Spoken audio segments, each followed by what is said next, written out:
নত তলে free body diagram যদি আমরা অ্যাপ্লাই করি, ধরো এরকম একটা নত তল আছে,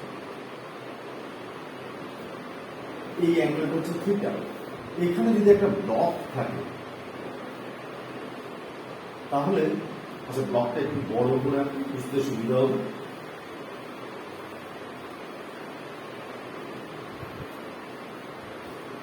এরকম একটা ব্লক আছে, তাহলে এর ওজনটা সেন্টার অফ মাস থেকে নিচের দিকে কাজ করবে mg।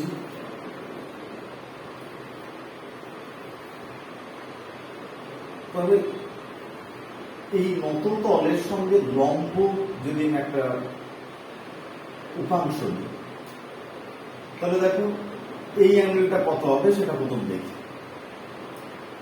এই দুটো ট্রায়াঙ্গেলের মধ্যে এই যে ট্রায়াঙ্গেলটা আর এই ট্রায়াঙ্গেলটা, এই দুটোর মধ্যে এইটা অপোজিট অ্যাঙ্গেল হচ্ছে এইটা, আবার এটা রাইট অ্যাঙ্গেল বা সমকোণ, এইটা হচ্ছে সমকোণ। তাহলে এর থার্ড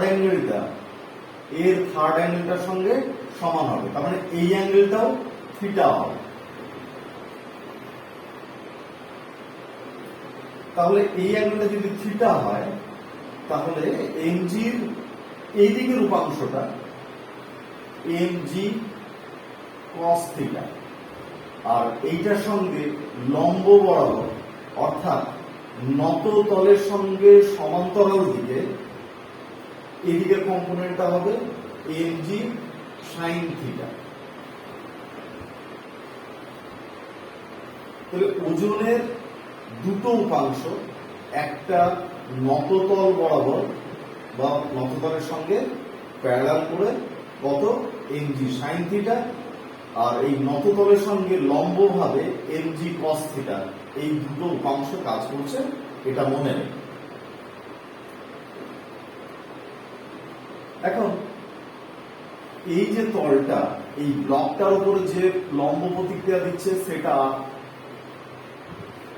ধরো এইদিকে একটা ফোর্স দিয়ে তুমি ব্লকটাকে উপরের দিকে ওঠানোর চেষ্টা করছো, যদি ফ্রিকশন না থাকে তাহলে কি হবে, F equal to mg sin theta আর R is equal to mg cos theta, R is equal to mg cos theta. এই উপাংশটা এখন কাজে লাগবে না, R is equal to mg cos theta. এটা ঘর্ষণ যখন পড়াবো তখন ঘর্ষণ বলের জন্য যখন মিউ আর করবো তখন R is equal to mg cos থিটাটা কাজে লাগাবো। এখন শুধু আমরা যেটা নেব সেটা হচ্ছে নততল বরাবর যে ফোর্সগুলো সেগুলো নেব। তাহলে এটা মনে রাখবে যে নততল বরাবর যে বলটা কাজ করছে সেটা হচ্ছে mg sin থিটা। এই mg sin থিটাটাকে আমরা খুব ভালো বুঝতে পারি যখন কোন ঢালু জায়গার মধ্যে দিয়ে আমরা যাই, তখন দেখা যায় যে নিজে নিজেই সাইকেল গড়িয়ে যাচ্ছে। কেন গড়িয়ে যায় না, mg sin থিটাটা কাজ করে।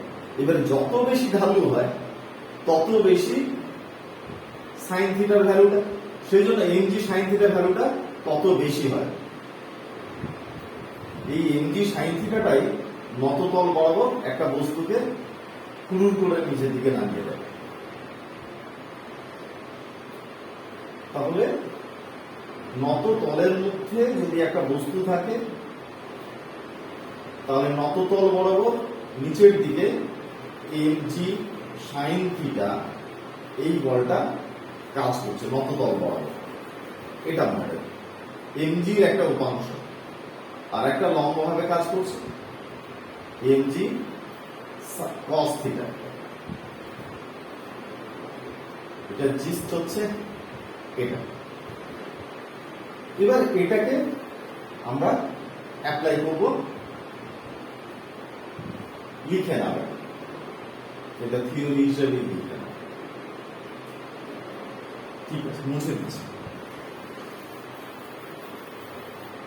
এবার এটাকে অ্যাপ্লাই করব, দুটো প্রবলেম আছে, দুটো প্রবলেম আমি করিয়ে দিই এটাকে অ্যাপ্লাই করব।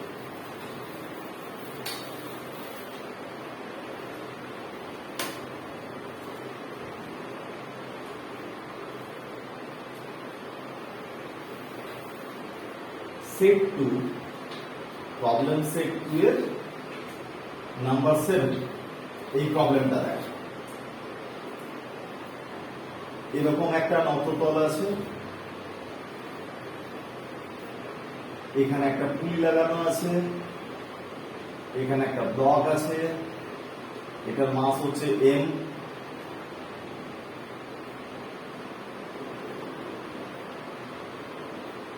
আর এখানে একটা ব্লক ঝুলছে সেটার মাস হচ্ছে 2m। এই অ্যাঙ্গেলটা বইতে দেওয়া নেই, এটা ছাড়া কিন্তু হবে না, এটা 30 ডিগ্রি করে নাও, প্রিন্টিং মিস্টেক আছে, তো 30 ডিগ্রি হবে, 30 ডিগ্রি ধরে নিতে হবে।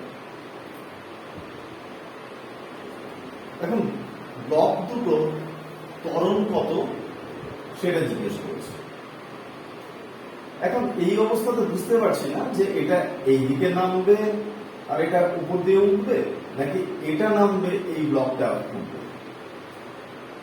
এখন এরকম ক্ষেত্রে কি করব, আমরা যে কোনো একটা দিকে অ্যাক্সেলারেশন হচ্ছে ধরে নেব, যখন বুঝতে পারছি না তখন ধরে নেব, ধরে নিই যে এই দিকে এই অ্যাক্সেলারেশন হচ্ছে, তাহলে এইটা উপর দিয়ে এই অ্যাক্সেলারেশন উঠবে। এখন এটা যদি ক্যালকুলেশন করে পজিটিভ বেরোয় তার মানে ব্লকটা সত্যি সত্যি এইদিকে নামছে, যেদিকে ধরেছি সেটাই ঠিক। আর যদি এটা নেগেটিভ বেরোয় তার মানে যেদিকে ধরেছি তার উল্টো দিকে, এটা আগেও বলেছে। এখন নিচের দিকে এ অ্যাক্সেলারেশন না নামছে এটা ধরে আমরা অঙ্কটা করি। এইটার ফ্রি বডি ডায়াগ্রাম দেখো, ফ্রি বডি ডায়াগ্রামটা এই নততলেও কিভাবে কাজ করছে। তাহলে এম ভরের বস্তু, নততল বরাবর কত ফোর্স কোন দিকে কত সেটা কিন্তু আমরা করব। তবে নততল বরাবর নিচের দিকে এম জি সাইন থিটা আমরা শিখলাম কিছুক্ষণ আগে। এদিকে একটা দড়ি আছে, দড়ির টান টি, টেনশন, অ্যাক্সেলারেশন হচ্ছে এই দিকে, নিচের দিকে অ্যাক্সেলারেশন ধরেছে, তাহলে এম এটা হবে এইদিকে। তাহলে কি ইকুয়েশন পেলাম, P plus M A is equal to M G sine, এটা থিটা না লিখে একদম 30 ডিগ্রি করে দাও, সাইন 30 ডিগ্রি। তাহলে T is equal to M G sine 30 degree হচ্ছে half minus M A, M এটা ওই দিকে নিয়ে গেলাম, এটা এক নম্বর করে রেখে দাও। এই বডিটার ফ্রি বডি ডায়াগ্রাম করো, 2mg ওজনটা নিচের দিকে, দড়ি ওপর দিকে টানছে, তাহলে ওপর দিয়ে দড়ির টান ধরেছি, কি অ্যাক্সেলারেশন হচ্ছে ওপরের দিকে, তাহলে এম এটা নিচের দিকে হবে, কত হবে, এটা হচ্ছে মাস ইনটু অ্যাক্সেলারেশন এম এ, তাহলে টুয়াইস এম এ। তাহলে এখান থেকে কি পাচ্ছি, P is equal to twice mg plus twice ma, এটা 2 নম্বর। এই দুটো ইকুয়েশন সলভ করলেই আমরা পেয়ে যাব। ফিজিক্সটা এখানেই শেষ, এইবার ম্যাথমেটিক্স লাগবে। এই দুটো সলভ করব কিভাবে, p এর ভ্যালুটা এখানে ওখান থেকে নিয়ে এসে বসিয়ে, তাহলে 1 and 2 থেকে কি পাচ্ছি, mg/2 minus ma is equal to twice mg plus twice ma।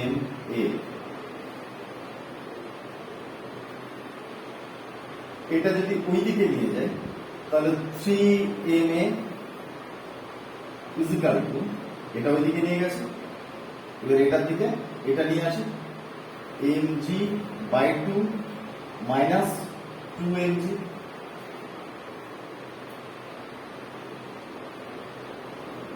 কত হবে এটা এসে করলে minus 3mg/2। তাহলে a is equal to কত হবে, m টা কেটে যাচ্ছে, 3 টা কেটে যাচ্ছে, a is equal to g/2, এটাই আছে। a is equal to g by 2 অর্থাৎ g by 2 অ্যাক্সেলারেশনে আচ্ছা মাইনাস আছে মাইনাস g by 2 তাহলে অ্যাকচুয়ালি এটা উপর দিয়ে উঠছে এটা নিচের দিকে নামছে এটা মাইনাস বেরোনোর পর আর এইটাকে ঘোরানোর কোনো দরকার নেই শেষে কমেন্টটা করে দেবে যে অ্যাক্সেলারেশনটা বিপরীত দিকে অর্থাৎ 2m টা নিচের দিকে নামছে আর m টা উপরের দিকে উঠছে অ্যাক্সেলারেশনটা হচ্ছে g by 2 লিখে নাও মুছে দাও দেখো কত সহজে হয়ে গেল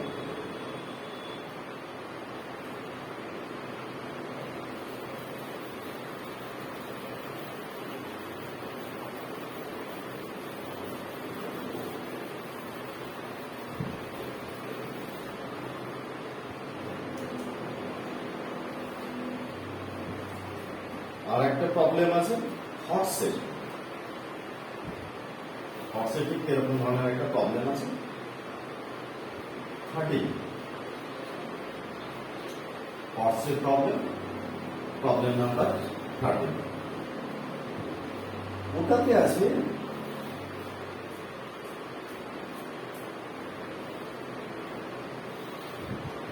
এই অ্যাঙ্গেলটা 30 ডিগ্রি এই অ্যাঙ্গেলটা আছে 60 ডিগ্রি এখানে একটা পুলি লাগানো আছে এখানে একটা ব্লক আছে আর এইদিকে একটা ব্লক আছে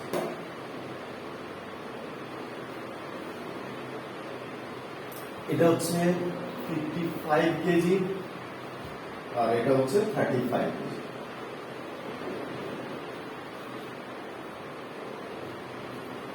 এখানে অ্যাক্সিলারেশনটা আর টেনশনটা বের করতে হবে অ্যাক্সিলারেশনটা বের করতে হবে আর টেনশন মানে দড়ির টানটা বের করতে হবে এই যে দড়িটা আছে এই দড়ির টানটা বের করতে হবে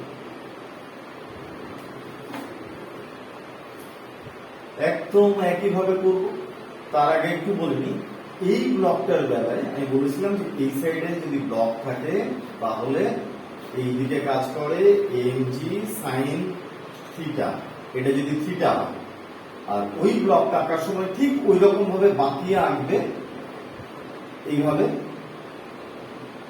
mg sin থিটা যেটা সেটা এই বরাবর কাজ করবে তার মানে এই দিকে কাজ করবে mg sin এই অ্যাঙ্গেলটা 60 ডিগ্রি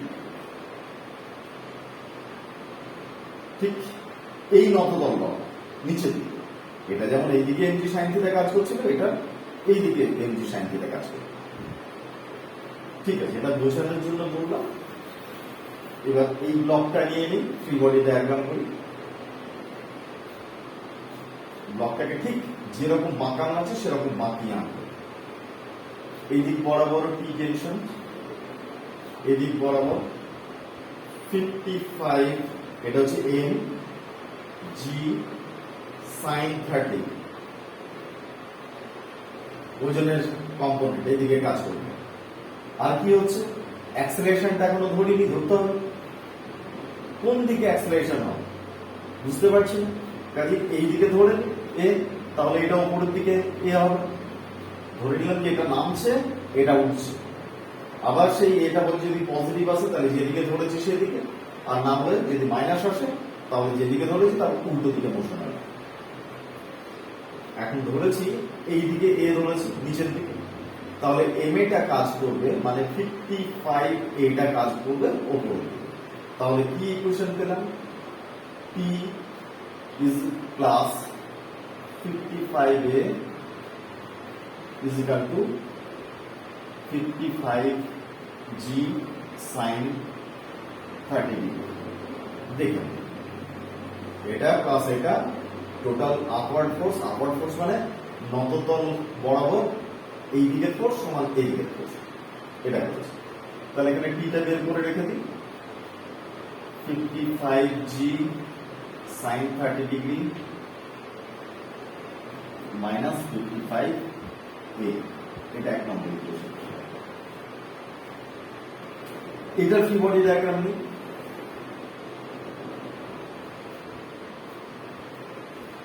এই দিক বরাবর ওজনের যে উপাংশটা সেটা হচ্ছে mg 335g mg sign 60 degree. উপর দিক বরাবর টি টেনশন, অ্যাক্সেলারেশন হচ্ছে উপরের দিকে ধরেছি, তাহলে 35 এ ঠিক উল্টো দিকে কাজ করবে। তাহলে এখান থেকে কি ইকুয়েশন পেলাম? টি ইজ ইকুয়াল টু এটার পাশে এটা, T is equal to 35g sin 60 degree plus 35 এটা 2 নম্বর। এবার এই দুটো সলভ করলেই টিও বেরিয়ে যাবে, অ্যাক্সেলারেশনও বেরিয়ে যাবে, আর কোনো অসুবিধা নেই। জাস্ট দুটো ফ্রি বডি ডায়াগ্রাম করবে, দুটো ইকুয়েশন পাবে, সেই দুটোকে সলভ করে দেবে, বেরিয়ে যাবে। চলো সলভ করে দিই। এটা মুছে দেবো, একটু লিখে না, জায়গা নেই।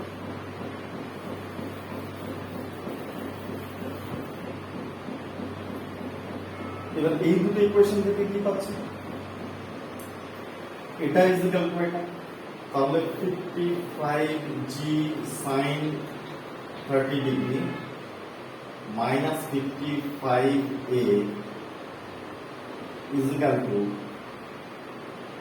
35g sin 60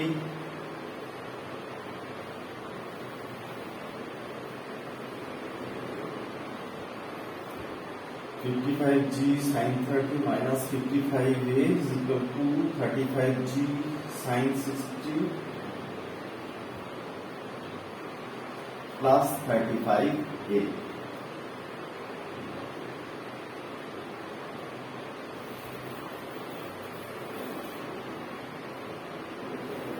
এটা ওই দিকে নিয়ে যে, তাহলে 90a 35a প্লাস 55a, তাহলে 90a ইজ ইকুয়াল টু এটা লিখি, তারপর মাইনাস এটা লিখি 55g sin 30 ডিগ্রি হচ্ছে হাফ, বসিয়ে দিলাম একদম, এটাকে ওই দিকে নিয়ে যাই, মাইনাস 35g sin 60 হচ্ছে √3/2, তাহলে এটা হিসাব করলে কত দাঁড়াবে?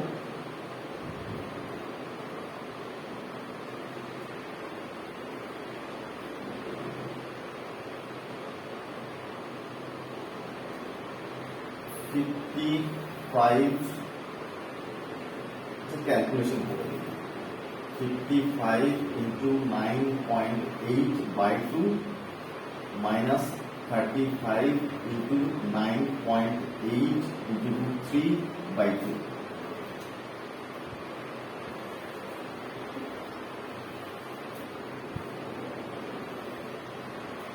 into 9.8 divided by 2 is equal to 269.5 minus এটাও হিসাব করে দিই,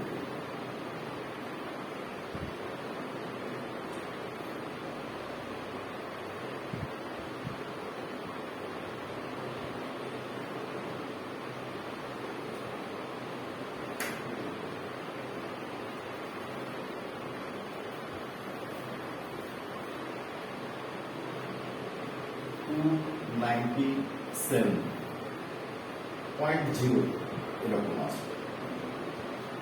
তাহলে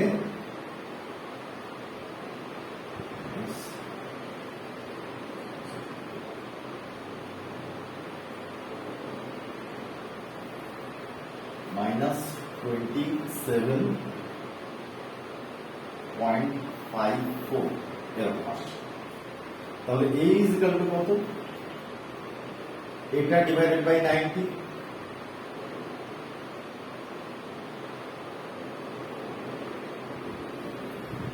minus 0.305 metre per second square. অ্যাক্সেলারেশনটা বেরিয়ে গেল, তাহলে যেদিকে ধরেছিলাম সেদিকে কিন্তু নামছে না, এটা উঠছে আর এটা নামছে।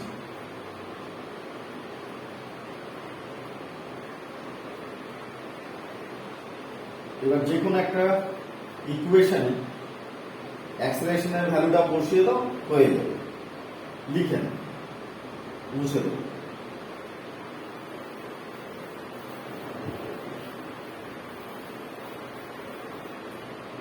দেখ, এটা একটা টি ছিল, তাহলে টি এর ভ্যালুটা হচ্ছে এটা, তাহলে কত হবে 35 into 9.8 into √3/2 plus 35 into এর ভ্যালু, এটা এর ভ্যালুটা কিন্তু মাইনাস 0.305, এটা হিসাব করে দিই। 35 into 9.8 into 0.866, এটা বেরোবে 297, ওটা মাইনাস 35 into 0.305 equal to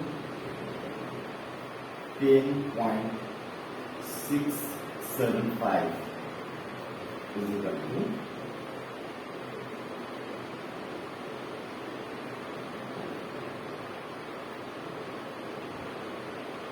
286.3 এত নিউটন। তাহলে টেনশনটা বেরিয়ে গেল।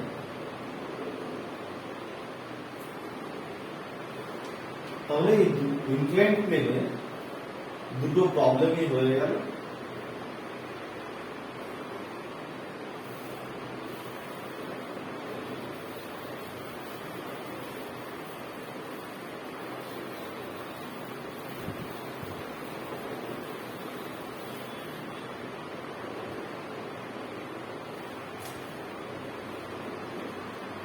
এরপরে হর্সের 4 নম্বর প্রবলেমটা দেখো। Horse problem number 4।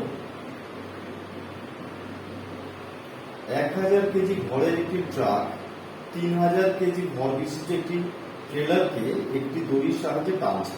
রাস্তা ও ট্রাকের মধ্যে ঘর্ষণ বল 1000 নিউটন এবং ট্রেলার ও রাস্তার মধ্যে ঘর্ষণ বল 2000 নিউটন। ট্রাকের ইঞ্জিন 8000 নিউটন বল প্রয়োগ করলে ট্রেলারের ত্বরণ কত এবং ট্রাক ও ট্রেলারের মধ্যবর্তী দড়িতে টান কত। তাহলে একটা ট্রেলার রয়েছে, তার সঙ্গে দড়িতে বাঁধা এখানে ইঞ্জিন, এটা হচ্ছে ট্রাক,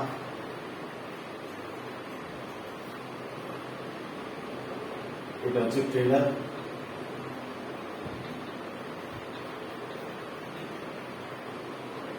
এইটার ভর হচ্ছে 3000 কেজি,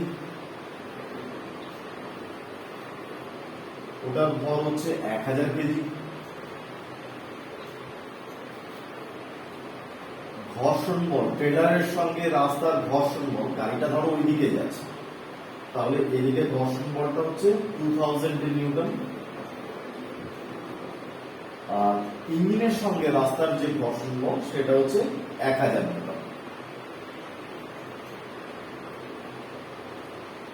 এবার এই যে দড়ির মধ্যে টান, সেই টানটা টিটা বের করতে বলেছে, আর পুরোটার অ্যাক্সিলারেশনটা বের করতে বলেছে। ইঞ্জিন কত বল প্রয়োগ করছে এখানে? 8000 নিউটন। এই হচ্ছে প্রবলেমটা। প্রবলেমটা ভালো করে পড়ে না, দিয়ে দেখো এরকম করেছে।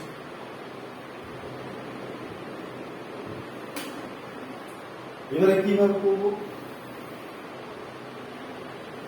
না, ট্রাক এবং ট্রেলার পুরোটাই কিন্তু চলছে, পুরোটা একটা বস্তু হিসেবে যদি ধরি, কেন ধরছি না, দড়িটা কিন্তু বড় হচ্ছে না লম্বায় বা ছোট হচ্ছে না, তাহলে এইটা আর এটা মানে পুরোটারই একটাই অ্যাক্সিলারেশন হবে, সেই অ্যাক্সিলারেশনটা ধরে নিই a। এখন সামনের দিকে বল কত? 8000 নিউটন। ফ্রিকশন ফোর্স দুটো মিলে টোটাল পিছন দিকে ফ্রিকশন ফোর্স কত কাজ করছে? 2000 প্লাস 1000 3000। তাহলে পুরোটা যদি একসাথে নিই, পুরোটাকেই একটা বডি হিসেবে কল্পনা করি, তাহলে অ্যাক্সিলারেশন ইজ ইকুয়াল টু কত হচ্ছে? টোটাল ফোর্স কতটা কাজ করছে? 8000 মাইনাস এইদিকে কতটা বল কাজ করছে? 2000 প্লাস 1000। তাহলে অ্যাকচুয়ালি 5000 নিউটন বল কাজ করছে সামনের দিকে। এই বলটা এটা এবং এটাকে পুরোটাকে অ্যাক্সিলারেশন দিচ্ছে। তাহলে ফোর্স, আনব্যালেন্স ফোর্স এতটা divided by total mass 3000 plus 1000।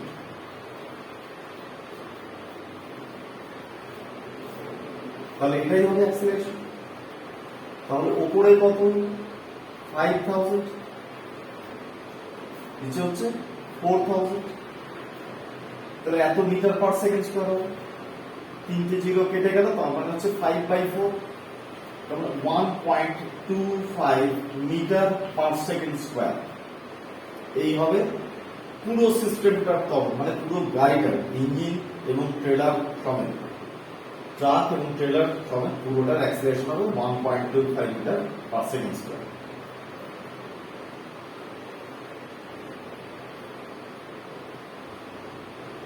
ধরে নাও মুছে দেব। এরপরে দড়ির টানটা আমাকে বের করতে হবে। কিভাবে বের করব?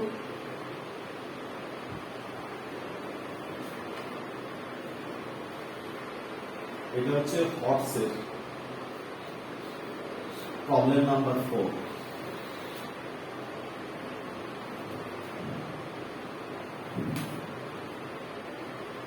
এবার এইটার ফ্রি বডি ডায়াগ্রাম অথবা ওইটার ফ্রি বডি ডায়াগ্রাম, যে কোনো একটা ফ্রি বডি ডায়াগ্রাম নিয়ে টেনশনটা পেয়ে যাবে। এটাই তাহলে এটার ট্রেলারের ফ্রি বডি ডায়াগ্রাম। এই দিকে টেনশন কাজ করছে, এই দিকটা দড়িয়ে দিকে। এই ঘর্ষণ বলটা কাজ করছে পিছনের দিকে 2000 নিউটন, আর অ্যাক্সিলারেশন হচ্ছে এই দিকে। তাহলে এম এটা এই এমটা কত? 3000। তাহলে 3000 এ এটা কাজ করছে এই দিকে। তাহলে ব্যালেন্স করে দিই, পেয়ে যাবো ফ্রি বডিতে যেভাবে করছি। P is equal to 2000 plus 3000 এ। তাহলে 2000 নিউটন প্লাস 3000 ইন্টু 1.25। এটার ভ্যালু পেয়েছিলাম 1.25। তাহলে এটা হিসাব করলে কত পাবো? 2000 into 1.25 is equal to 2000 plus এটা হচ্ছে 3750, তার মানে হচ্ছে 5750 নিউটন। তাহলে টেনশনটা হবে এতটা। হয়ে গেল। লিখে নাও, মুছে দেবো।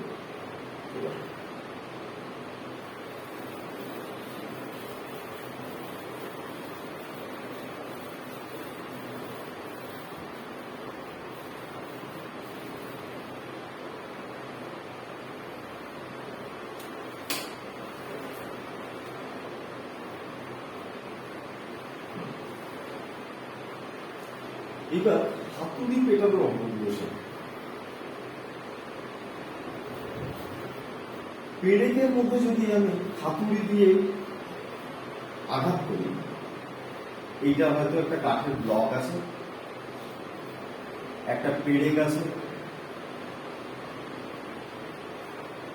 পেরেকটাকে হাতুড়ি দিয়ে ঠুকে পেরেকটাকে এই ব্লকের মধ্যে গাঁথছে। এখানে হাতুড়িটা আছে,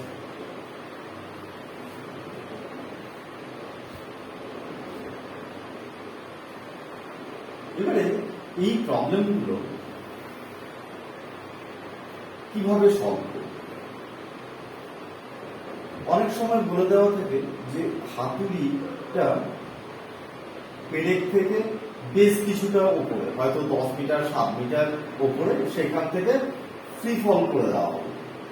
তাহলে জিরো ভেলোসিটি থেকে নামবে, এখানে যখন পৌঁছবে তখন একটা ভেলোসিটি আছে, ওই ভেলোসিটিতে একে টাচ করবে, টাচ করার সঙ্গে সঙ্গে পেরেকের ভেলোসিটি আর হাতুড়ির ভেলোসিটি সেম হয়ে যাবে। তারপর যখন এটার মধ্যে প্রবেশ করবে তখন কি হবে, বাধা বল কাজ করবে, মন্দন হবে, ধীরে ধীরে থেমে দেবে, ধীরে না প্রচন্ড ফাস্টে হয়, থেমে যাবে। তাহলে এ যতটা ফোর্স এখানে দিচ্ছে বা এ ব্লকটা পেরেকটাকে যতটা বাধা বল দিচ্ছে, সেই বাধা বলটাই হাতুড়িতে দেবে যখন হাতুড়িটা কন্টাক্টে আসবে। তাহলে সেই অবস্থাতে কি হচ্ছে, হাতুড়িটা যদি আমি ফ্রি বডি ডায়াগ্রাম, তাহলে নিচের দিকে পেরেক যেটা হাতুড়িকে দিচ্ছে সেই বলটা উপর দিয়ে কাজ করছে, সেটা রিঅ্যাকশন ফোর্স। আর এই ফোর্সটা পেরেক হাতুড়িকে দিচ্ছে। পেরেক কোথা থেকে পাচ্ছে? বাধা বল। এই ব্লকটার মধ্যে প্রবেশ করতে গিয়ে যে বাধা বলটা পাচ্ছে, সেই বাধা বলটাই এইটার উপরে দিচ্ছে। তাহলে এই বাধা বলটা হচ্ছে আর হাতুড়িটার ওজনটা নিচের দিকে কাজ করছে, mg। আরেকটা জিনিস হচ্ছে, সেটা হচ্ছে যে এখান থেকে টাচ করলো, টাচ করার পরে কিছুটা গেঁথে গেল, মাথাটা এরকম জায়গায় চলে গেল। মানে এই যে এইটুকু নামলো, এইটুকুর মধ্যে যে মন্দনটা হচ্ছে, সেই মন্দনের সময়ে এর ইনার্শিয়া ফোর্স কিন্তু নিচের দিকে, সেই জন্য এমএটা নিচের দিকে কাজ করে। এই এমএটাই পেরেকের ওপর ফোর্স দেয়। নিজের ওজন আছে, ওটা তো দেবেই, প্লাস এই ইনার্শিয়া ফোর্সটা পেরেকের উপর দেয়। আর সেই জন্যই অনেক উঁচু থেকে তুলে তারপরে ঠুকতে হবে। তাহলে কতটা ফোর্স করবে? 8টা, mg প্লাস m। এখন ব্যাপারটা হচ্ছে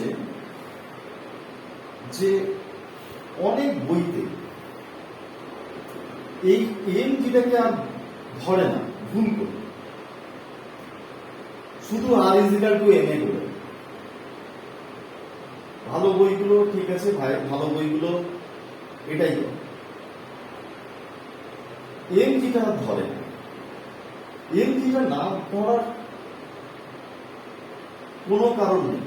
তার কারণ হচ্ছে যে পেরেকটা যখন রয়েছে, আমি হাতুড়িটাকে যদি এর ওপরে নামিয়ে, যদি জাস্ট এর ওপরে হাতুড়িটাকে রেখে দিলাম, আমি ওপর থেকে ঠুকলাবো না, কিছু না, তাহলেও তো এর ওপরে ফোর্স করবে। সেই ফোর্সটা কত হবে? mg, r = mg। আমি ওপর থেকে ছাড়ি, জাস্ট গিয়ে এর ওপরে নামিয়ে দিলাম, তাহলে r = mg। তাহলে ওজনটা তো এর উপরে পড়বে, সঙ্গে যে মন্দন হচ্ছে ঢোকার সময়, এটা যখন এর মধ্যে প্রবেশ করছে তখন যে মন্দন হচ্ছে, তার জন্য এমএ ফোর্সটাও আসবে, দুটো একসাথে। তো এইটা একটা এক্সাম্পল দিয়ে যদি আমি বোঝাই, যে এই পেরেকের উপরে যদি আমি, এখানে পেরেক না ধরে একটা লোক ধরে, এখানে একটা লোক আছে, লোকটার উপর একটা হাতি যদি আমি উপর থেকে ছেড়ে দিই, তাহলে এমজি প্লাস এমএটাই যদি ধরি, এমজিটা ভেবে দেখো, হাতিটা যদি ওপর থেকে না ছাড়ি, জাস্ট ওর মাথার উপরে রেখে দিই হাতিটাকে, বেশ কয়েকজন মিলে বা জেসিপি দিয়ে একটা লোকের মাথার উপরে হাতিটাকে রেখে দিলাম, তাহলে এমএটা তো থাকছে না। তাহলে আর ইজিক্যাল টু শুধু যদি এমএ করে দিই, ব্যাপারটা ঠিক নয় কিন্তু, সরি এমএ করে দিই, তাহলে মোটাও কিন্তু ব্যাপারটা ঠিক হলো না। কারণ হাতিটা চাপিয়ে দিলে লোকটি ভালো করে বুঝতে পারবে যে কি অবস্থা হবে। তাহলে সেক্ষেত্রে এমএ কিন্তু নেই, একদম খুব সিম্পল ভাবে ওপরে চাপিয়ে দেওয়া হয়েছে লোকটির মাথায় হাতিটাকে। তাহলে তখন আর ইজিক্যাল টু এমজি, এতেই সর্বনেশে কাণ্ড। আশা করছি বোঝা গেছে। তাহলে এরকম ক্ষেত্রে হাতুড়ির ওজনটা তো কাজ করবেই, প্লাস তার সাথে এমএ, এই দুটো ফোর্স পেরেকের উপরে দেবে। আর যদি এরকম হয়, আমরা দেওয়ালে যখন পেরেক খুঁজছি, পেরেকটা এরকম আছে, তখন কিন্তু হাতুড়িটা কি হবে, হাতুড়িটা এরকম থাকলো, এমজিটা এইদিকে কাজ করবে, আর এইদিকে যাওয়ার সময় রিটার্ডেশন হচ্ছে এটাকে টাচ করার পরে, ধরলাম যে এটা টাচ করেছে, তাহলে টাচ করার পরে তাহলে তখন এমএটা কাজ করবে এই দিক বরাবর, এমএ। এই ক্ষেত্রে এমজিটা কিন্তু আসবে না, কিন্তু এটা দেওয়ালের ক্ষেত্রে। কিন্তু যদি এরকম একটা টেবিলের মধ্যে একটা পেরেক আছে, আমি উপর থেকে ঠুকছি নিচের দিকে, তাহলে কিন্তু বাবা এটা আসবে এমজি প্লাস এমএ। আশা করছি বোঝা গেছে। এবার প্রবলেম গুলো করি।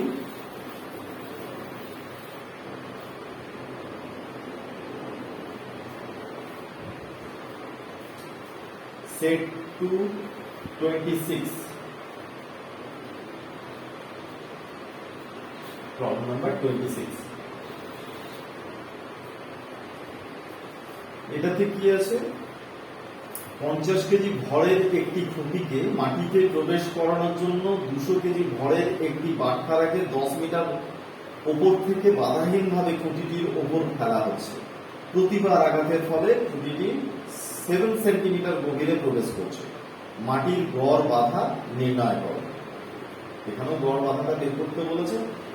আচ্ছা, 10 মিটার উপর থেকে ফেলা আছে, তাহলে কোন একটা বস্তুকে 10 মিটার উপর থেকে ফেললে এখানে ইউটা 0, এটা হচ্ছে 10 মিটার, তাহলে এখানে ভেলোসিটিটা কত হবে, v square is equal to u square plus twice as, এর জায়গায় এখানে g ত্বরণ নিয়ে নামছে, আর s টা হচ্ছে হাইটটা,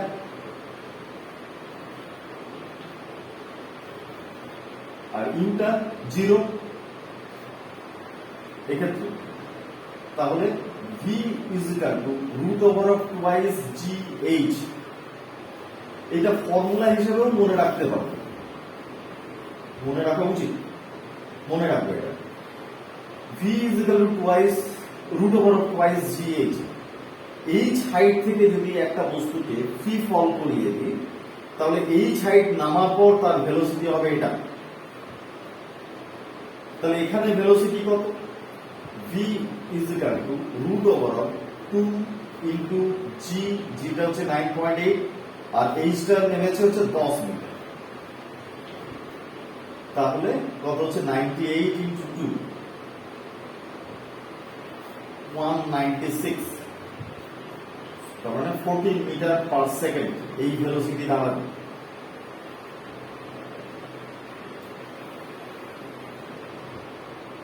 তাহলে খুঁটিতে যখন টাচ করছে তখন ভেলোসিটি দাঁড়াবে এটা। তাহলে এটা উপরে নোট করে রেখে দিই, একটু লিখে নাও, মুছে দেবো।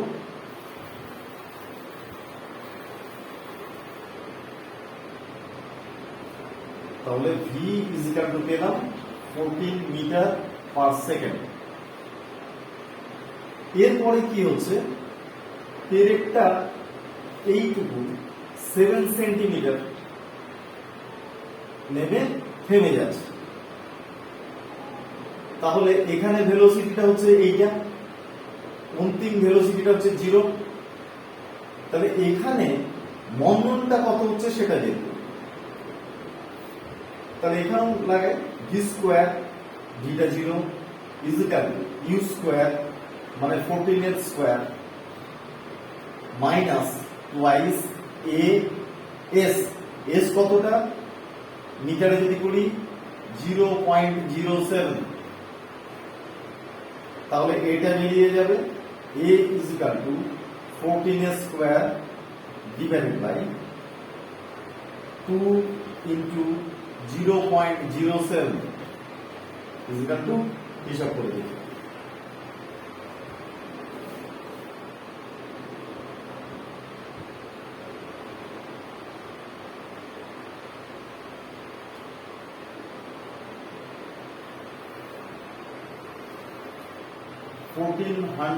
মিটার পার সেকেন্ড স্কোয়ার, এতটা মন্দ নয়।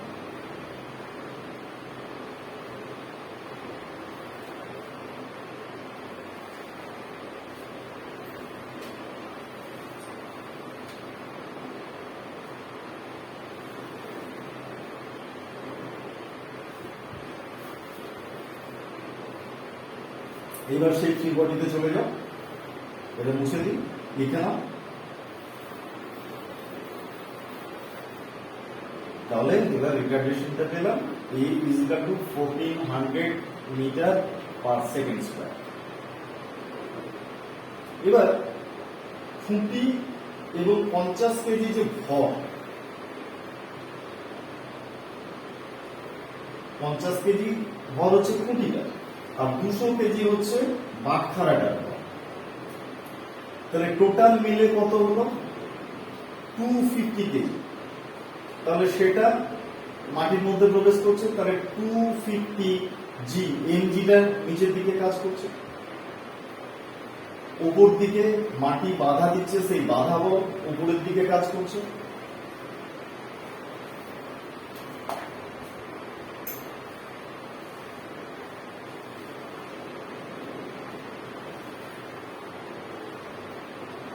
আর এমএ অ্যাক্সিলারেশনটা হচ্ছে কিন্তু উপরে দিকে, তাহলে এমএ 250 এ এটা নিচের দিকে কাজ করছে। তাহলে টোটাল ফোর্স কত হবে, R is equal to 250 g plus 250 a is equal to 250 into g plus a. জিটা হচ্ছে 9.8 প্লাস এটা হচ্ছে 1400। তাহলে এটা হিসাব করলে দুটো মিলে 1409.8 ইন্টু 250 যেটা হচ্ছে 35245 এত নিউটন। আমাদের অ্যান্সার 10 টু দি পাওয়ার 5 দিয়ে দেওয়া আছে, তাহলে সেই হিসেবে হচ্ছে 3.5245 ইন্টু 10 টু দি পাওয়ার কটা নিলাম, একটা দুটো তিনটে চারটে পাঁচটা, 10 টু দি পাওয়ার 5 এত নিউটন। অ্যান্সারটা ওদের যা আছে একেবারে ঠিক নেই, এইটাই ঠিক, বইতে অন্য অ্যান্সার দেওয়া আছে।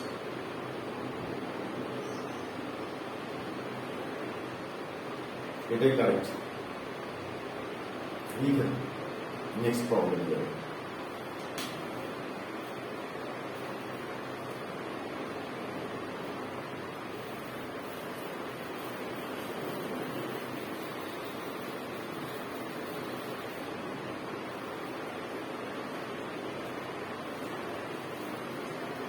ঠিক এরপরের প্রবলেম 27।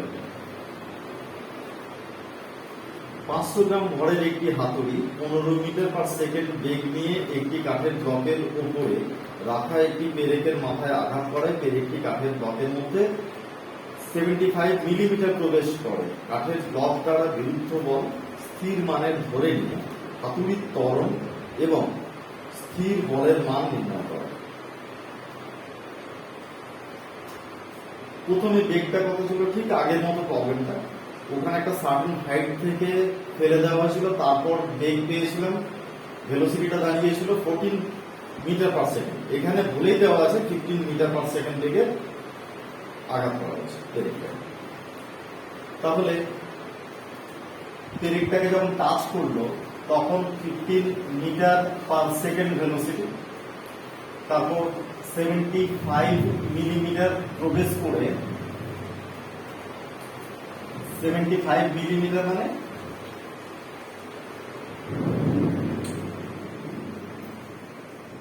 0 সেন্টিমিটার করলে 7.5 সেন্টিমিটার হবে, আর মিটারে করলে আরো 100 দিয়ে ডিভাইড, তাহলে 0.075 এত metre.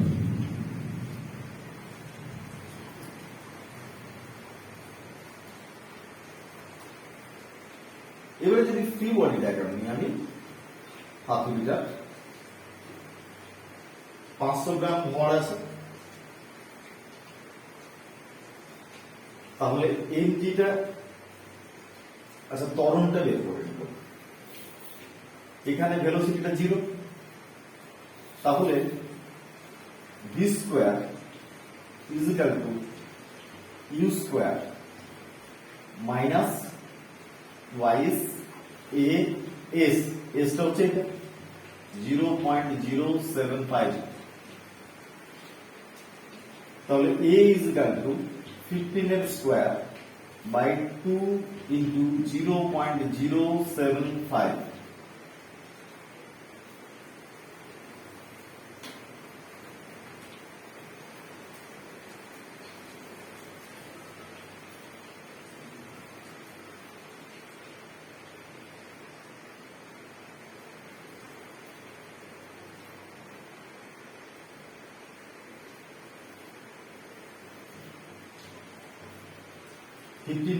Metre per second square. এই অ্যান্সারটা দেখো মিলে গেছে বইয়ের সাথে, এটা ঠিক আছে, এটাতে কোনো সমস্যা নেই। এরপরে বলেছে স্থির বলের মানটা বের করতে বলেছে 2 নম্বর।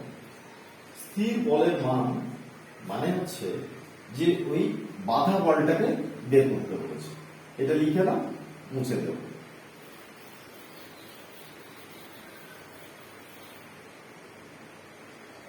এবার ফ্রি বডি ডায়াগ্রাম,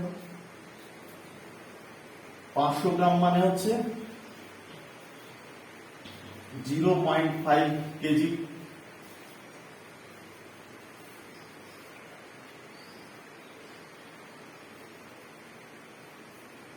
তাহলে mg নিচের দিকে, 0.5 g নিচের দিকে, উপর দিয়ে বাধা বল, আর আর ওই যে রিটার্ডেশনটা হচ্ছে নিচের দিকে, অর্থাৎ অ্যাক্সিলারেশনটা হচ্ছে a উপরের দিকে, এর ভ্যালুটা হচ্ছে 1500 যেটা পেলাম মিটার পার সেকেন্ড স্কয়ার। তাহলে m এটা এই দিকে, তাহলে 0.5 ইনটু a নিচের দিকে, তাহলে r ইজ ইকুয়াল টু কত, 0.5 g প্লাস 0.5 a, তাহলে 0.5 into g plus a, g টা হচ্ছে 9.8 প্লাস a টা হচ্ছে 1500।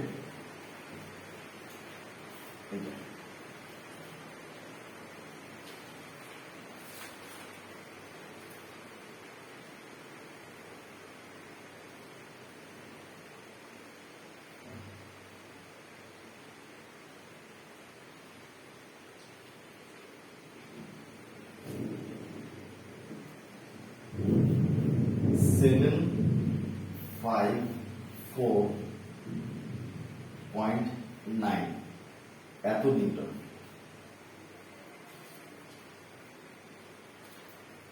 ওদের অ্যান্সার যেটা দেওয়া আছে সেটা দেওয়া আছে 750 নিউটন।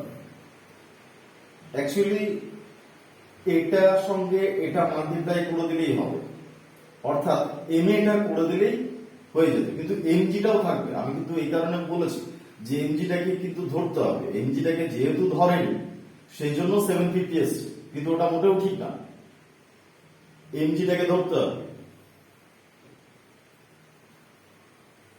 ঠিক করে নিও, তোমরা করার সময় অবশ্যই এমজি প্লাস এম এ এটা করবে, না হলে কিন্তু ভুল হয়ে যাবে।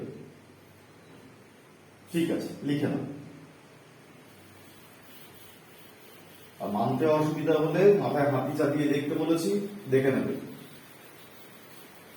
সেখানে তো এ নেই,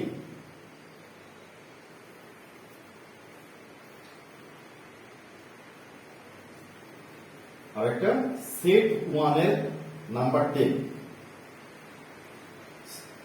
সেট 1 নাম্বার 10।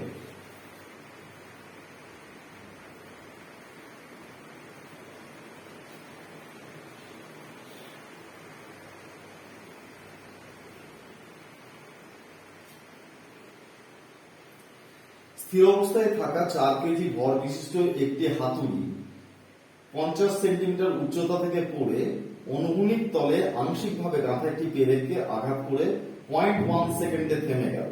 পেরেকের ওপর কত বল প্রযুক্ত হলো? স্থির অবস্থায় ছিল, 4 কেজি ভরের একটা হাতুড়ি 50 সেন্টিমিটার উপর থেকে পড়েছে, তাহলে ভেলোসিটিটা কত হবে? v is equal to root over of twice gh, তাহলে root over of 2 into 9.8 into h টা হচ্ছে 50 সেন্টিমিটার, মানে হচ্ছে 0.5 মিটার। তাহলে রুট 9 পয়েন্ট, এটা মিলে 1 9.8, তাহলে এটা হচ্ছে ভেলোসিটি। এখন এই ভেলোসিটি নিয়ে স্টার্ট করে জিরো ভেলোসিটি হবে, তাহলে টাইমটা কত লেগেছে, কতক্ষণের মধ্যে হয়েছে? এই যে ভেলোসিটিটা রুট 9.8,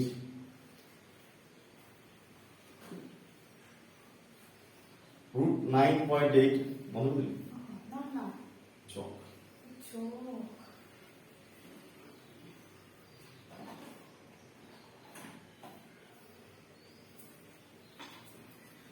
রুট 9.8, এখানে 0, এর জন্য টাইমটা কত লেগেছে? 0.1 সেকেন্ড। তাহলে এখানে রিটার্ডেশনটা বের করে নিতে পারবো, v square is equal to u square, ও এখানে তো s নেই, তাহলে v is equal to u minus at করে দিই,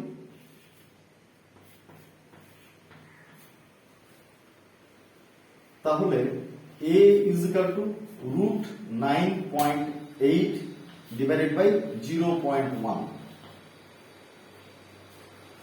একটু হিসাব করে দেখি,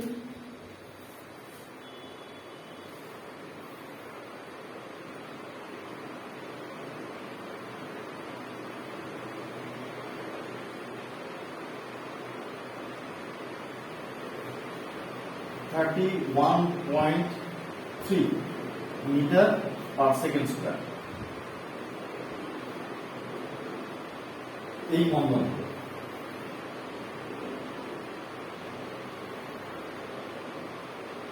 এবার আবার ফ্রি বডি করে দিই,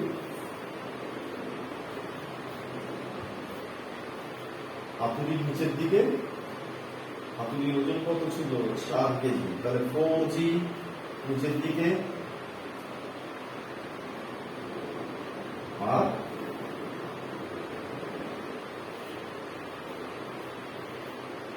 আটটা উপরের দিকে, পেরেকের উপর যে বল প্রয়োগ করবো সেই বলটাই হচ্ছে আর, এই মেয়েটা নিচের দিকে, তাহলে 4a নিচের দিকে, তাহলে r is equal two 4g plus 4a, তাহলে 4g 4 into 9.8 plus 4 into 31.3 is equal to 31.3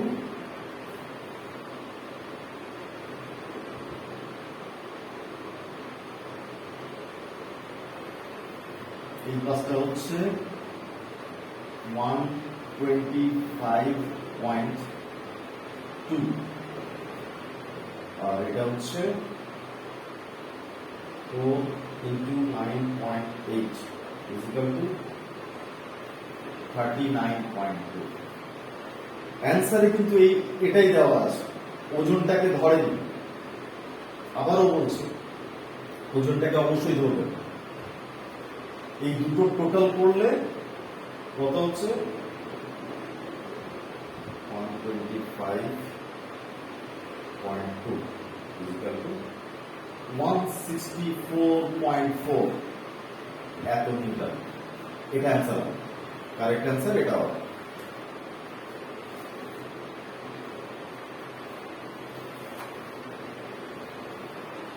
লিখে নাও, লিখে নাও, মুছে দেবো। তাহলে এতক্ষণ পর্যন্ত যাই করা যায় ফ্রি বডি দিয়েই করবে, ম্যাক্সিমাম প্রবলেম কিন্তু ফ্রি বডি দিয়ে হয়ে গেল। এই ফ্রি বডিটা শেখানোর জন্য প্রথমে নিউটনস ল এর যে থিওরি, সেই থিওরিটা দিয়ে স্টার্ট করি। এবারে একটু থিওরি পড়ায়।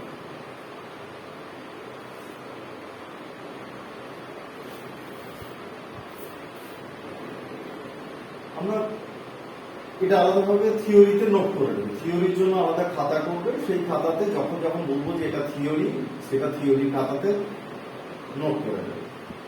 আর নিউমেরিক্যাল প্রবলেমগুলো আলাদা খাতায়, যে কোনো খাতায় করতে পারে। আর থিওরির খাতা আলাদা লাগবে, ওটা কাছে রাখবে, সুবিধা হবে, রিভিশন করার জন্য খুব সুবিধা হবে। P is equal to ma, এটাই তো শিখেছিলাম নিউটন সেকেন্ড ল থেকে। মানে ছিল ভরবেগের পরিবর্তনের হার প্রযুক্ত বলের সমানুপাতিক। এবারে সেই সমানুপাতিক করে ক্লাস 9 করেছে, একটা কনস্ট্যান্ট এসেছিল সমানুপাতিক ধ্রুবক। ইউনিটগুলোকে এমন ভাবে নিয়েছিলাম যাতে করে ওই সমানুপাতিক ধ্রুবক এর মানটা 1 চলে আসে। এটা 1 নিয়ে P is equal to ma, এটাই পাওয়া গেছে, ক্লাস 9 নিয়ে করেছে। ওটাতে আমি আর যাচ্ছি না। আর নিউটনের তিনটে যে law, first law, second law, third law, সেটা মাধ্যমিক লেভেলেই করে ফেলেছে, ওটা নিয়ে আর সময় নষ্ট করবো না। তিনটে ল কিন্তু মনে রাখবে, ওটা মনে থাকবে, অসুবিধা নেই। এবার এইটাকে একটু ভেঙে দিই। P is equal to m into acceleration মানে হচ্ছে velocity change v minus u by t।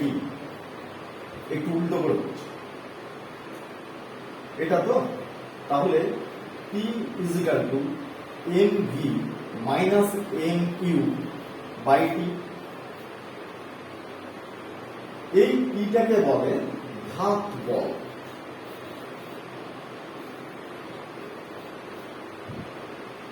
বা ইম্পালসিভ ফোর্স।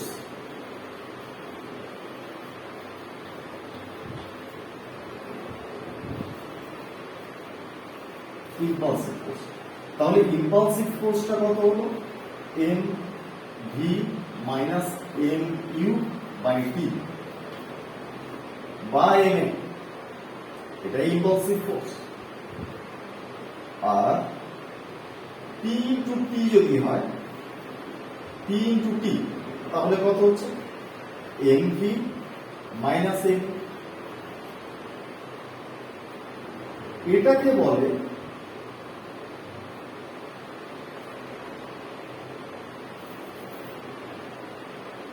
বলের ঘাত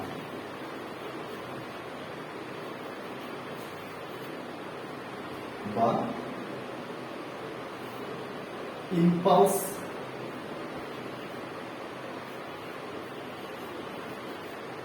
অফ ফোর্স।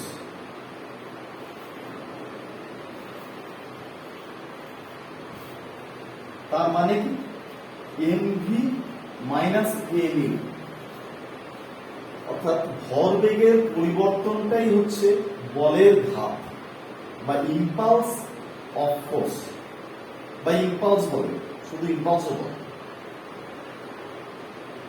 তাহলে ঘাত বল আর বলের ঘাত এই দুটো বোঝা গেল। নোট করুন,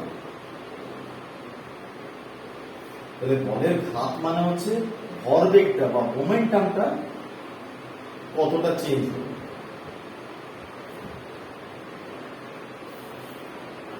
মোমেন্টাম মানে ভর এবং বেগের গুণফলকে ভরবেগ বলে। এটা অন্তিম ভরবেগ, এটা প্রাথমিক ভরবেগ। ঠিক আছে, এটা মুছে দিচ্ছি, নোট করে নাও।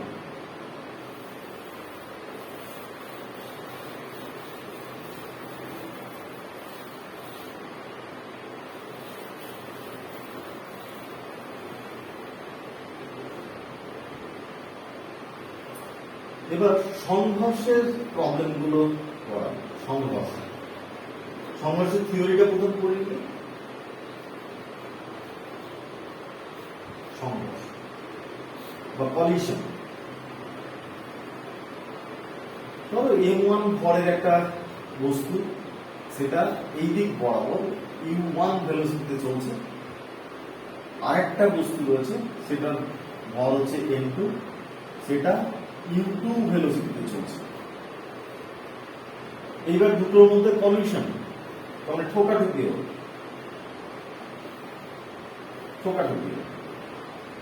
ক্রিয়া প্রতিক্রিয়া এই সমস্ত। তারপরে কি হবে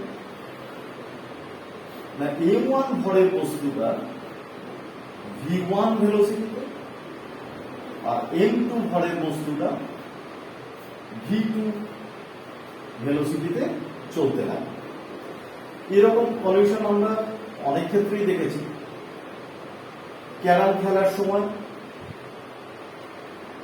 গুটিগুলোর মধ্যে যে কলিশন হয়,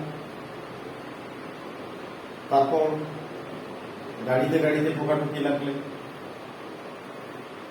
বা একটা কোনো ব্লক আছে, সেই ব্লকটার মধ্যে একটা গুলি এসে গেঁথে গেল, দিয়ে দুটোই একসাথে চলতে লাগলো। তো কলিশনের প্রবলেম গুলো তোমরা এইভাবেই করবে, এইভাবে ছবি এঁকে করবে। এটার মাস হয়তো বলে দিল 3 কেজি, তাহলে এখানে m1 আর লেখার দরকার নেই, 3 বসিয়ে দেবে, 3 কেজি লিখে দেবে। ভেলোসিটি হয়তো বললো 10 মিটার পার সেকেন্ড, এখানটা u1টা লিখবে না, 10 মিটার পার সেকেন্ড লিখে দেবে। এরকম করে এইভাবে লিখে দেবে, ছবিটা এঁকে নেবে, তাহলে প্রবলেমগুলো করতে সুবিধা হবে। আর যখন থিওরিটা করছি তখন m1 m2 v1 v2 এই সমস্তগুলো লিখে দেবে।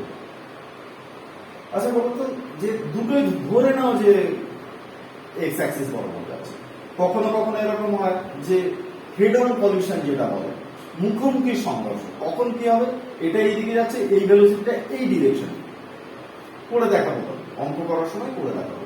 তখন এটা এখন পজিটিভ ধরবো, তখন এইদিকে যেহেতু, তাহলে নেগেটিভ হবে। পজিটিভ এক্স ডিরেকশনে হলে আমি প্লাস নেব, আর নেগেটিভ এক্স ডিরেকশনে ভেলোসিটি হবে মাইনাস নেব।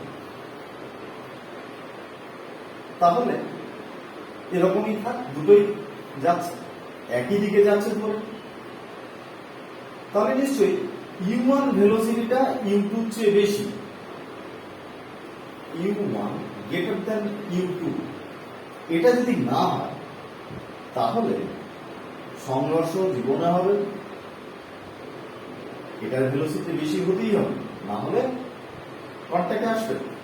আবার এই দুটোর মধ্যে v1 আর v2-র মধ্যে v2টা বড় হবে, v2 গ্রেটার দ্যান v1।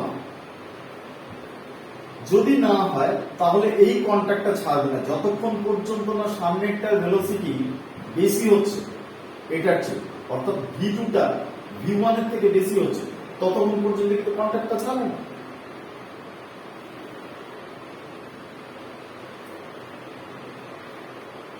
তাহলে এটা বোঝা গেল। এটা করালাম এই জন্য যে একটা টার্ম আসে সেটা হচ্ছে স্থিতিস্থাপক গুণাঙ্ক। লিখে নাও, স্থিতিস্থাপক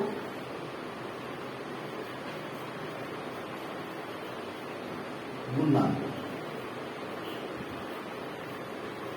এটাকে ই দিয়ে ডিনোট করে। ইংরেজিতে বলে এটাকে coefficient of restitution, coefficient of restitution.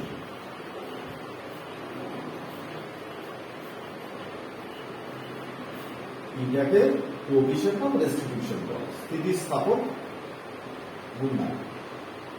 এটা কি সংঘর্ষের পরে আপেক্ষিক বেগ ডিভাইডেড বাই সংঘর্ষের পূর্বে আপেক্ষিক বেগ। সংঘর্ষের পরে আপেক্ষিক বেগ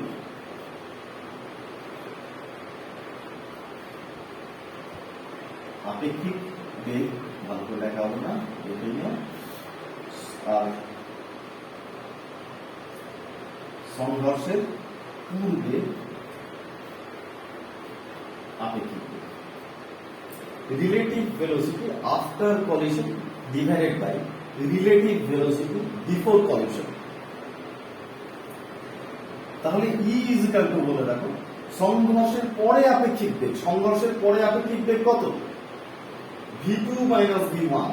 পজিটিভটা নেবো কিন্তু v2 মাইনাস v1 পজিটিভ ভ্যালুটা নেবো। ওই জন্যই কে বড় কে ছোট আগে বের করে নিয়েছিলাম। আর সংঘর্ষের পূর্বে আপেক্ষিক বেগ u1 minus u2, u1 minus u2। এটা মনে রাখো, এই ডেফিনেশনটা মনে রাখো, তাহলে স্থিতিস্থাপক গুণাঙ্ক মানে হচ্ছে সংঘর্ষের পরে আপেক্ষিক বেগ ডিভাইডেড বাই সংঘর্ষের পূর্বে আপেক্ষিক বেগ। ই ইজ ইকুয়াল টু তাহলে সংঘর্ষের পরে আপেক্ষিক বেগ হচ্ছে এটা, আর সংঘর্ষের আগে আপেক্ষিক বেগ হচ্ছে এটা। দুটোই পজিটিভ, ওই জন্য কে বড় কে ছোট আগে দেখে নিয়েছে। ঠিক আছে, এই পর্যন্ত নোট করে নাও, এটা বুঝবো তারপরে। এবার ইয়ের উপরে ডিপেন্ড করে 3 রকম সংঘর্ষ হয়, সেই 3 রকম সংঘর্ষ বলে দিচ্ছি, লিখে নাও।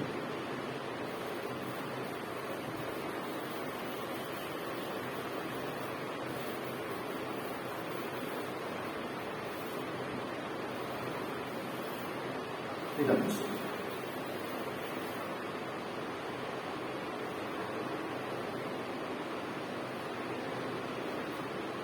এক নম্বর হচ্ছে ই ইজ ইকুয়াল টু 0। ই যদি 0 হয়, আচ্ছা ই কি পেয়েছি দেখি, কত পেয়েছিলাম? v2 minus v1 by u1 minus u2, এটা পেয়েছি। তাহলে ই ইজ ইকুয়াল টু 0। এটাকে বলে পূর্ণ অস্থিতিস্থাপক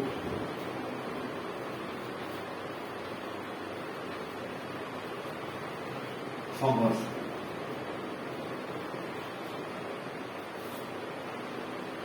perfectly inelastic collision, perfectly inelastic collision.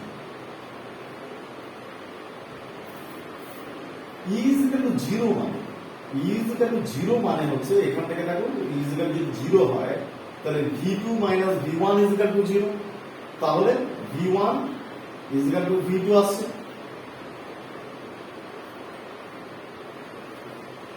তার মানে সংঘর্ষের পরে দুটোর বেগ সমান।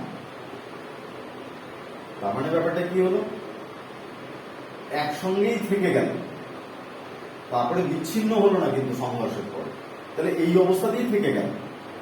এবার দুটো একসাথে মিলে একটা কমন ভেলোসিটি ভি নিয়ে চলবে। তাহলে যখন একটা একটার সঙ্গে গেঁথে যাচ্ছে, দিয়ে চলছে, যেমন একটা এক্সাম্পল হচ্ছে যে একটা কাঠের ব্লক আছে, সেই কাঠের ব্লকে একটা গুলি এসে আটকে গেল এবং কাঠের ব্লকটা আর গুলি একসাথে চলতে শুরু করে দিল। তাহলে তখন কি হবে, কাঠের ব্লকটা আর গুলিটা একই ভেলোসিটি নিয়ে দৌড়াবে, একটা কমন ভেলোসিটি, সেই কমন ভেলোসিটিটা এরকম ভি। বা দুটো কাঁচা মাটির যদি ঢিল তৈরি করি, দিয়ে ছুঁড়ে দিই, আর সেগুলো যদি আটকে যায় তাহলে তখনও তাই হবে।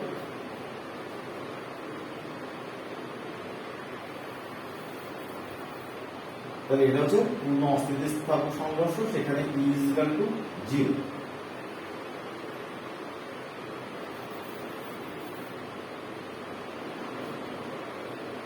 দু নম্বর হচ্ছে E = যদি 1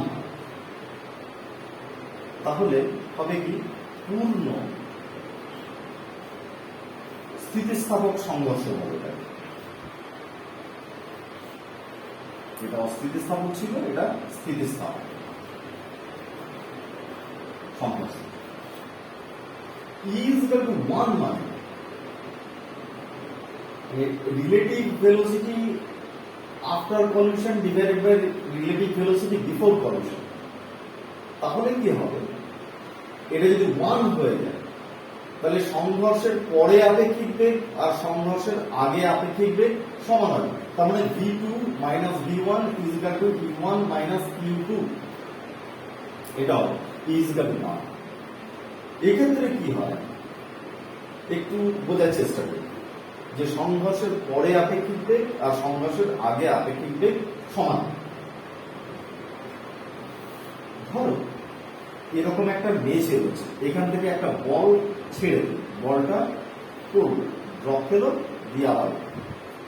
তাহলে যখন পড়ছে তখন একটা ভেলোসিটি থাকছে তো নিচের দিকে, সেটা u1। তাহলে রিলেটিভ ভেলোসিটি u1। আর একটা যে বস্তু ছিল সেটা ভেলোসিটি কত ছিল? 0, কারণ এটা মেঝে। এটাকে মেঝে ভাবো, স্থির অবস্থায় আছে, এটা গিয়ে u1 ভেলোসিটিতে হিট করলো, তাহলে রিলেটিভ ভেলোসিটি হচ্ছে 1। এবার E = 1 হলে এই যে রিলেটিভ ভেলোসিটি, সংঘর্ষ হলো, তারপরে যখন আবার ফিরবে রিলেটিভ ভেলোসিটিটা সেম থাকবে। তার মানে যে ভেলোসিটিতে উঠে আসবে সেই ভেলোসিটিটা যদি v1 হয় তাহলে u1 আর v1 সেম। তার মানে যে ভেলোসিটিতে পড়েছে সেই ভেলোসিটিতেই উঠে আসবে। তার মানে যতটা উপর থেকে পড়েছে ঠিক ততটাই উপরে উঠবে। বাস্তবে এরকম দেখায় E = 1 হলে যেটা হবে যে এনার্জি লস হবে না। দেখো পোটেনশিয়াল এনার্জিটা এতটা ছিল, পড়লো, তাহলে রিলেটিভ ভেলোসিটি সংঘর্ষের আগে এবং সংঘর্ষের পরে যদি সেম থাকে তাহলে যে ভেলোসিটি নিয়ে আঘাত করেছে সেই ভেলোসিটি নিয়েই ব্যাক করবে। তাহলে একই হাইট পর্যন্ত উঠছে, তাহলে এনার্জিটা, পোটেনশিয়াল এনার্জিটা একই থেকে যাচ্ছে। তাহলে সকালবেলা একটা বল তুমি ঘরের মেঝেতে ছেড়ে দিয়ে চলে গেলে সেটা ড্রপ খাচ্ছে, সন্ধ্যাবেলাতেও এসে দেখবে ওই একই হাইট পর্যন্ত ড্রপ খাচ্ছে আর একই হাইট পর্যন্ত উঠছে। এটা বাস্তবে দেখা যায় না। পিং পং বলগুলো অনেকটা কাছাকাছি ওঠে, তাহলে একের কাছাকাছি। বাস্তবে এরকম হয় না যে E = 1, কিছু না কিছু এনার্জি লস হবেই। এখন যদি এরকম হয় তাহলে সেটা E = 1, তাকে বলবো পূর্ণ স্থিতিস্থাপক সংঘর্ষ। সেক্ষেত্রে এনার্জি ব্যালেন্স হবে। এবার আরেকটা কথা বলি, যে আরেকটা যেটা করাবো সেটা হচ্ছে 3 নম্বর সংঘর্ষ। এটা কি হবে? 0 E <1। এটা কি হবে? আংশিক স্থিতিস্থাপকও বলা যাবে,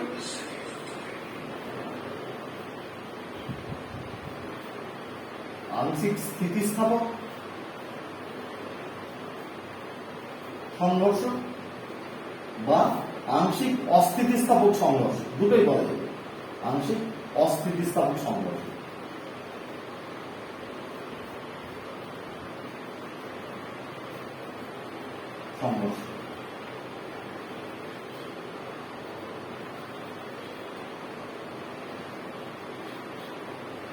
দুটোই বলে। একটা গ্লাসের মধ্যে একটুখানি জল আছে, একটু ভর্তি আছে বলতে পারি, একটু খালি আছেও বলতে পারি। তো সেরকম ব্যাপার। আংশিক স্থিতিস্থাপক সংঘর্ষ বলা যাবে, আংশিক অস্থিতিস্থাপক সংঘর্ষ বলা যাবে।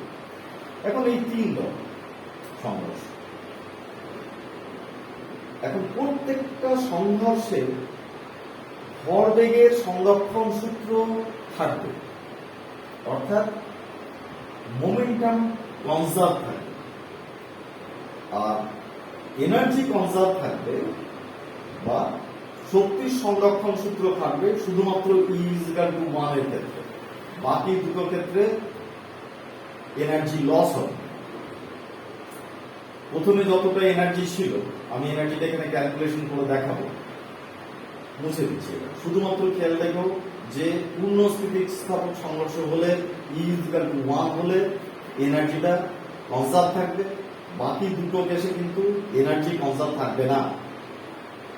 আর মোমেন্টাম কনজারভেশন লটা তিনটের ক্ষেত্রেই থাকবে।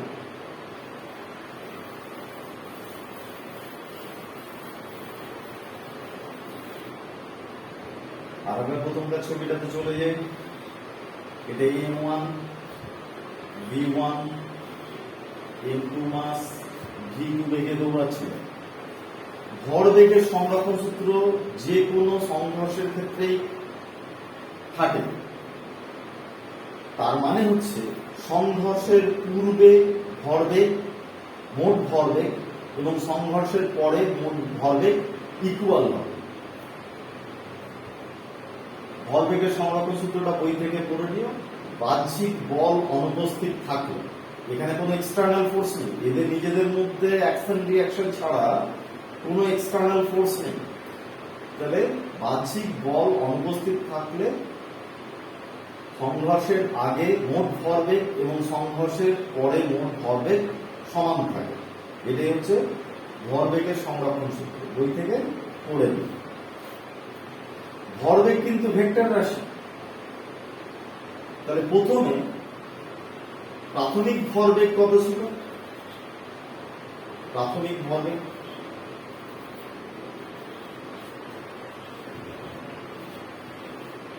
বলা ভালো, প্রাথমিক মোট ভরবেগ কত? M1 U1 প্লাস এটার ভরবেগ M2 U2।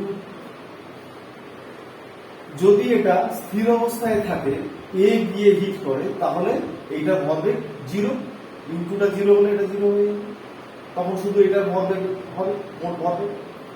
আবার এটা যদি এই দিকে চলে, তাহলে এর ভরবেগটা হবে পজিটিভ, ওর ভরবেগটা হয়ে যাবে নেগেটিভ, কারণ U2টা তখন মাইনাস। খেয়াল রাখবে, ভরবেগ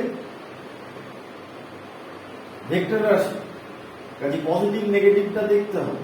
পজিটিভ এক্স ডিরেকশনের দিকে যদি যায়, তাহলে আমরা যদি ওটাকে পজিটিভ মোমেন্টাম নিই, তাহলে নেগেটিভ এক্স অ্যাক্সিসের দিকে যেটা দৌড়াচ্ছে সেটার ভরবেগ নেগেটিভ হবে।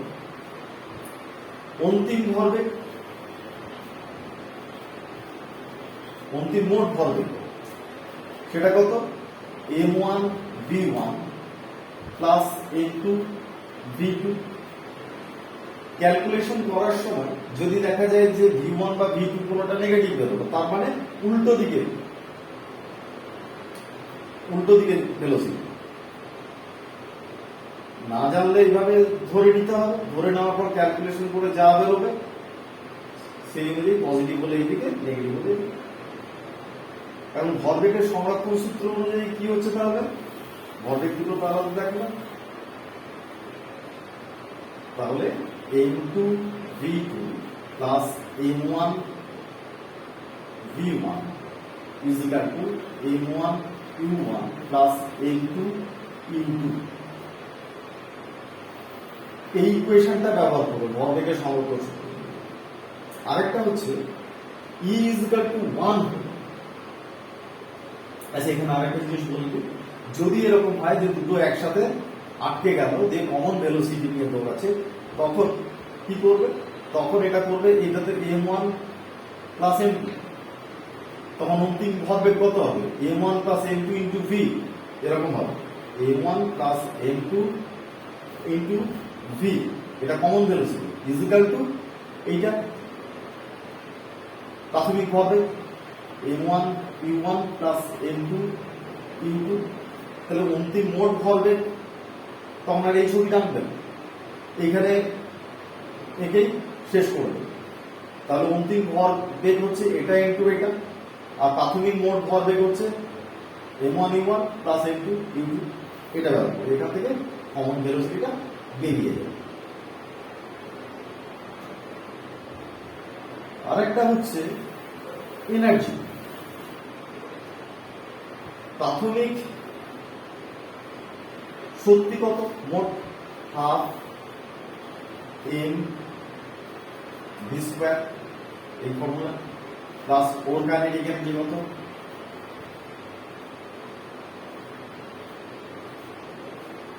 এটা হচ্ছে প্রাথমিক টোটাল কাইনেটিক এনার্জি, আর অন্তিম কাইনেটিক এনার্জি হাফ m1, এটা কাইনেটিক এনার্জি ইনিশিয়াল, আই লিখি কাইনেটিক এনার্জি ইনিশিয়াল, আর এটা লিখি kinetic energy final, F. Final kinetic energy কত? Half m1 v1 square plus half m2 v2 square. যদি E is equal to 1 হয় তাহলে এই দুটো ইকুয়াল, কোনো এনার্জি লস হবে। আর যদি কখনো জিজ্ঞেস করে যে কাইনেটিক এনার্জি কত লস হবে, তাহলে এই ইনিশিয়াল কাইনেটিক এনার্জি টোটাল থেকে এইটা যত হবে মাইনাস করে দেবে, তাহলেই পেয়ে যাবে এনার্জি লস কত হচ্ছে। প্রবলেমগুলো করার সময় এই কাইনেটিক এনার্জি ফর্মুলাটা ব্যবহার করার দরকার নেই, একটা করে তোমার কাইনেটিক, আচ্ছা লিখেন মুছে দেব। ভরবেগের সংরক্ষণ সূত্রটা কাজে লাগে, আর একটা লাগাবে E is equal to 1 যদি কাইনেটিক এনার্জি লস না হয়, পারফেক্টলি ইলাস্টিক সলিউশন যদি হয় E is equal to 1, সেখান থেকে কি পাচ্ছি? সেখান থেকে পাচ্ছি v2 minus v1 by u1 minus u2 is equal to 1। তাহলে এখান থেকে কি পেলাম? v2 minus v1 is equal to u1 minus u2, এটা একটা ইকুয়েশন পাবে। আর ভরবেগটাকে কাজে লাগাবে, ভরবেগের সংরক্ষণ সূত্র কাজে লাগাবে, সেটা হচ্ছে m1 u1 plus m2 u2 is equal to m1 v1 plus m2 v2, এটা 2 নম্বর ইকুয়েশন। এই দুটো সলভ করবে, বেরিয়ে যাবে। কাইনেটিক এনার্জিটা ব্যবহার করতে বারণ করছে এই কারণে, ওটা স্কোয়ার দিয়ে আসে, সলভ করতে গেলে একটু অসুবিধা হয়, বড় হয়ে যাবে। ঠিক আছে, অঙ্ক করার সময় দেখাবো। তাহলে এই গেল সলিউশনের কনসেপ্ট।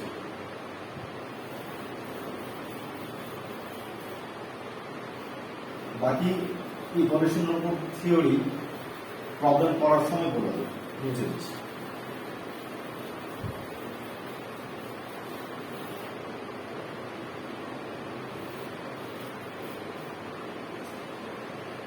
কামান এবং গোলার ক্ষেত্রে ভরবেগের সংরক্ষণ সূত্র যদি আমরা কাজে লাগাই, কামান গোলা,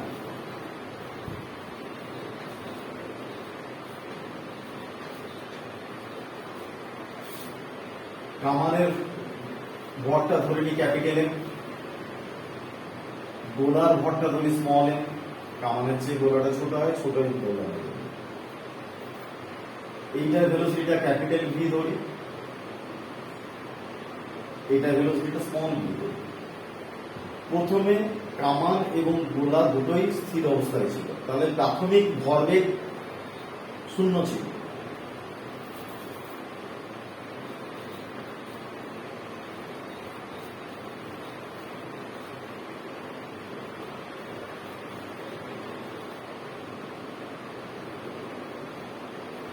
অন্তিম ভরবেগ, প্রাথমিক ভরবেগ কত ছিল? কামান এবং গোলা দুটোই কিন্তু স্থির অবস্থায় ছিল, তাহলে 0 ভর। পরে কি হলো? গুলিটা ওই দিকে যদি যায়, কামান উল্টো দিকে ব্যাক করবে, তাহলে তখন ভরবেগ কত? এ capital M capital V plus small M small V, এটা হচ্ছে কামানের ভরবেগ। এটা হচ্ছে গোলার ভরবেগ। তাহলে capital M capital V is equal to minus small M small V. তাহলে কামানের ভেলোসিটি কত হবে? Minus M by capital M into V. তাহলে এই ভেলোসিটি যেদিকে তার বিপরীত দিকে হচ্ছে কামানের ভেলোসিটি। গোলাটা যেদিকে যাবে কামান তার উল্টো দিকে বিপরীত দিকে ফিরে আসবে এবং সেই ভেলোসিটিটা হবে এটা। ভরবেগের সংরক্ষণ সূত্র ব্যবহার করলেই হয়ে যাবে। এই কামানের ফিরে আসার মানে ভেলোসিটিটাকে রিকয়েল ভেলোসিটি বা প্রতিক্ষেপ বেগ বলে। এখন ভরবেগের সংরক্ষণ সূত্রটা এভাবেও করা যায়, কামানের ভরবেগ ইজ ইকুয়াল টু গোলার ভরবেগ, এভাবেও করা যেতে পারে। তাই হচ্ছে ডিরেকশনটা যদি না বলি, যদি শুধু ম্যাগনিটিউডটা নিয়ে কাজ করি, যদি এটা জানি যে হ্যাঁ কামান যেদিকে মানে গোলা যেদিকে যাবে কামান তার উল্টো দিকে যাবে, তাহলে কামানের ভরবেগ আর গোলার ভরবেগ সেম হবে। এখান থেকেও অঙ্কগুলো শুরু করা যাবে যেগুলো আছে। এই ভরবেগের সংরক্ষণ সূত্রটা কাজে লাগে।